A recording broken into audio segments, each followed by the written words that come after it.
Well,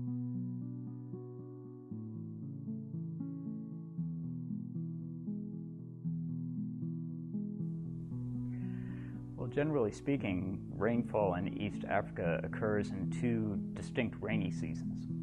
The so-called short rains, which typically occur between October and December, and the long rains in the subsequent spring, typically March, April, and May. So this past fall, the fall of 2010, we had the development of a La Nina.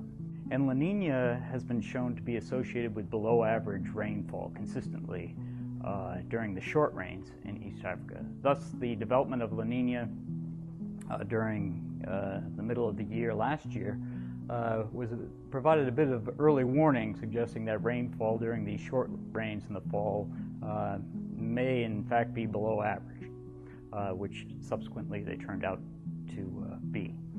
Unfortunately, when the long-range season arrived this past spring, they also exhibited poor performance and only exacerbated the drought conditions that were really developing since last fall. Given the climate of the region, these two distinct rain seasons, their next chance to really get out of this drought will be in the short rains in this coming fall. Currently, it appears there's a slight shift of the odds favoring the development of perhaps at this point looks like weak La Nina conditions going into next fall. It's not a certainty at this point, but that's how conditions look at the moment. Unfortunately, this does not bode well necessarily for the short rain season in East Africa. It's not necessarily a one-to-one relationship that La Nina conditions, or even just slightly cooler than average conditions, will guarantee that rainfalls will be substandard, but it's not a particularly good sign, at least at this point. We'll have to monitor closely what the state of La Nina does, or if in fact a La Nina does develop at all this coming fall.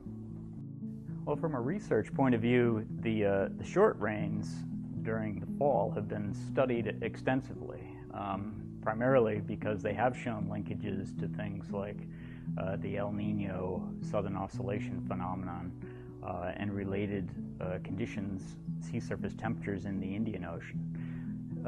The long-range season during the northern spring, March, April, May, have been studied much less, and it's interesting to study what is leading to the failure of the long rains, given that they aren't closely associated with ENSO in the Pacific.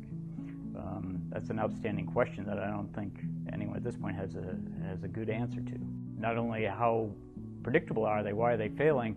In this specific year, there are some indications that there's been an overall decline in these long rains in East Africa, and of course we want to know what's leading to that decline. Can we say anything about that as well? So there's definitely outstanding questions there that need to be investigated, both on the year-to-year timescale, the interannual timescale, as well as the longer term, which obviously raises the possibility, is this climate change affecting or contributing in any way to the current drought and future droughts in the region.